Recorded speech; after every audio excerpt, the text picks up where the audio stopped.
Good afternoon, good evening students. I hope you're doing good. Welcome back to the channel. Today we're back with another video concerning the chapter of analyzing books. Previously we dealt with Things Fall Apart by Chinua Achebe, and today we're going to deal with another book entitled Understanding the Victorians by Susie Steinbach. The reason why I've chosen this book today and not another day is because a lot of students out there, especially master students, have contacted me and requested some pieces of information concerning the period or the Victorian era or the Victorian period if you want. So this book is quite important if you are a student of English because it teaches students how the English people used to live at that time during the reign of Queen Victoria, and it doesn't only speak about life in general, but it also tackles different aspects of life, such as economy, religion, science, sexuality, gender inequality. So a lot of themes that you are going to find in this book, and of course that you can choose to make some research if you want as well. So the outline of today's video, we're going to start talking about the author first, who is Susie Steinbach. Then we are going to talk about the book itself, and then we are going to talk about an excerpt. I will pick an excerpt, I will read it, and then we will try to find some key ideas, and we are going to talk about them, explain them briefly, and then we are going to talk about the issue of the excerpt and the themes found in the issue. And that would be the end of today's video.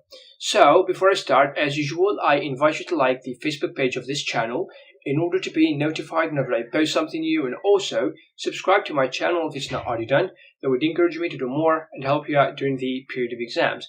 In addition to that, just like I said in the previous announcement, we have created a Facebook group. So if you are a student or not a student, it doesn't matter. If you like English and you want to learn the language, you can join. You're welcome. You can ask your questions there. We're going to go live soon, and we are going to have some casual conversations if you want, just for the sake of fluency. We will exchange some information, and of course, if you have questions concerning specific topics, you are welcome to ask them. Okay? That being said, we shall start with Understanding the Victorians. So, who is the author of Understanding the Victorians? So Susie Steinbach is the author. She is the one who wrote Understanding the Victorians. And Susie is a professor of history in the university's College of Liberal Arts in Minnesota, right? So it's in the United States of America. And she focuses mainly on gender, theater, and also the law during the Victorian period. She has written two books. The first one is entitled Women in England, 1790, 1714, A Social History. That's the title of the first book. The second one is our book today, entitled Understanding the Victorians, Politics, Culture, and Society in the 19th Century Britain. Okay? But there is something about Susie Steinbach that I wanted to share with you today. It's about her teaching style. It's quite particular. It is said that students who take her classes, they do not memorize facts or historical events or even names of monarchs only. They are constantly pushed by the professor, of course, to contribute in interpreting history. Okay? I find this fascinating because usually when we are in a history class, we get bored a lot because we have a teacher and this teacher is trying to give us some information, and we're just trying to understand whatever we're given. So we're not being critical about the whole situation, but Susie has a different approach, which I find really, really interesting. And I will quote, she said something really, really fascinating as well. I will quote what she said. She said that I want students to think about what is actually knowable about the past, about why we study history, and about how much historical knowledge is shaped by those who write history. When people see that history is an interpretive discipline, they are empowered to join the conversation as participants and contributors rather than passive observers. So her goal is to avoid having students who are passive in class. She always tries to push her students in order to contribute to the interpretation of history in general. Okay, so this is about the author. This is Susie Steinbach. If you want to read more about her, you can go to the website of the University of Hamline, and you will find a lot of information about the author. Then we are going to talk about the book. The book brings up one of the most heated topics of all time. Of course, this period is called the Victorian period or the Victorian era, right? It was a period characterized by a dramatic change in all aspects of life, and all eyes at that time were focused on Britain. And of course, this was due to the mass expansion of the British Empire at that time, and also the rapid industrialization. Okay, so this is quite important. Britain at the time was the most powerful empire in Europe. It is said that the British Empire is the only empire where the sun does never set or is never set. Okay, so the book entitled "Understanding the Victorians" is an accurate description, but not only a description of that period, but also an analysis. You see, the author, Susie Steinbach, uses different historical debates, by historians of course, in order to analyze the period. And these historical debates are contemporary, which means they are modern. Okay, and the book of course was published in 2012, as you can see, and these debates are mainly about social and cultural topics. So this is quite fascinating when you are trying to study history. But Susie lays some emphasis upon specific themes such as gender, religion, and imperialism. Okay, and she divided her book according to the themes she wants to discuss, which means the chapters are divided according to the themes. For instance, you have a chapter about gender, you have a chapter about, for instance, religion or science, and so on and so forth. And among the themes that you can find in the book, we have imperialism, economy, monarchy, arts and entertainment, sexuality, religion and sexuality, religion and science. Like I said before, gender, religion, and imperialism. Okay? Now we move to the Exampt. So I've chosen an Exampt which speaks about gender inequality in general. So it's about women, because I find it quite fascinating how women in England used to be. When I say used to be, it means their status in terms of rights and everything, and how women are characterized today. So there is a significant change, and I wanted to use this Exampt in order to demonstrate that change, especially for students who are focusing on the notion of feminism. Okay, so Victorian society was marked by a sexual double standard.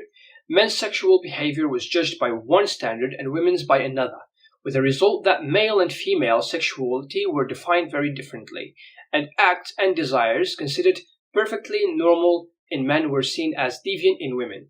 Ideal male sexuality was part of a larger masculine ideal of the independent, self-disciplined husband and father who was the sole financial support for his family. Thus, male sexuality was first and foremost uxorious, which means it was expressed exclusively and entirely with the wife. This was a pronounced contrast with the 18th century, during which the bachelor and the rake, a man of dissolute or promiscuous habits, were both admired figures, at least to some. So the centrality of marriage to ideal male sexuality would intensify.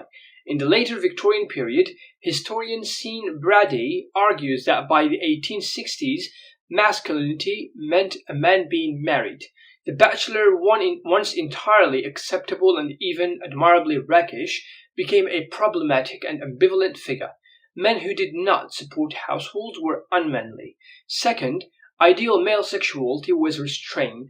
This may seem to us to contradict the centrality of marriage.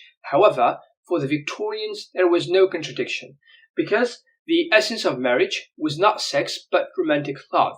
The Victorians were extremely sentimental. Hence, the love of melodrama, which was full of exaggerated and unproblematic declarations of love, and saw love and sex as quite separate. So this is the excerpt. Now we are going to talk about the key ideas that we find in this excerpt. So the first key idea that we notice in this excerpt is sexual double standard. Okay, what do you mean by sexual double standard? See, according to the double standard in terms of sexuality, men needed and they had to have sex, whereas women were not allowed to desire sex. This is about sexuality during the Victorian period, which was quite unfair towards women, of course. And this notion of double standard was not tackled by many people. Only few who dared to exploit and explore such a controversial topic.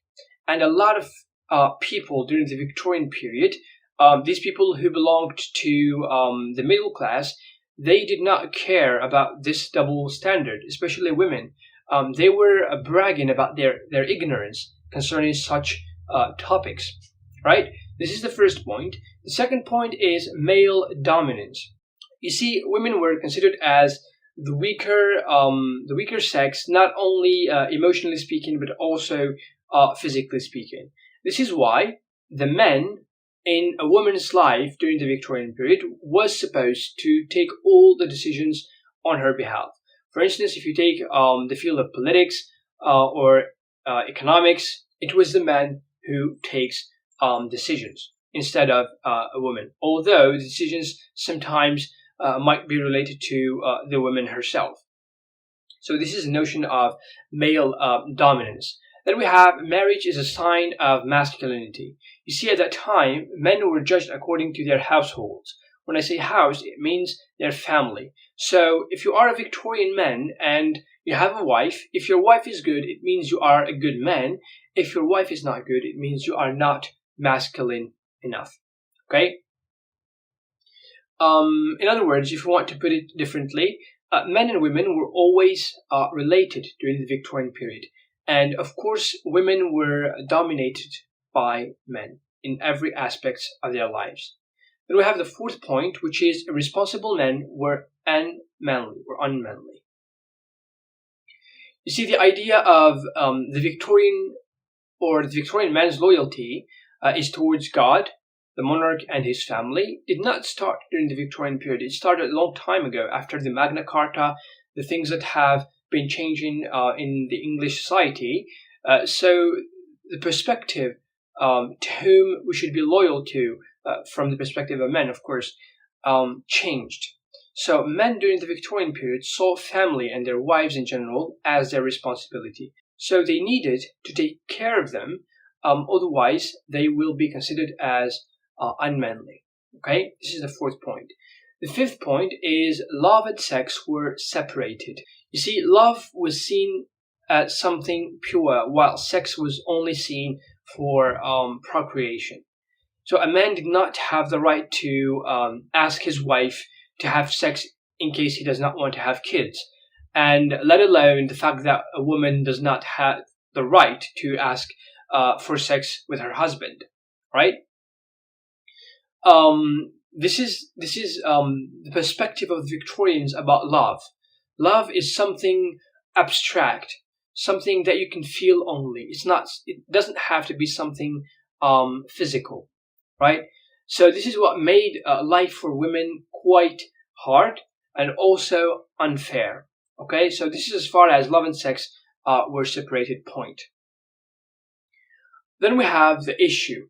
The issue is about gender inequality. Okay, this can be seen in the way women were treated in the book in general, and also in the excerpt more specifically. And you will see that women lost their rights to the men in their lives. For instance, if a woman has a husband, her rights go to the husband, or maybe these rights also go to the father or an older brother. So women were always treated differently, and they were always subordinated to men. And this perspective or this assumption was first initiated by the church, because the church always had opinions upon such matters. The church described women in general as angels, or the angels of the house.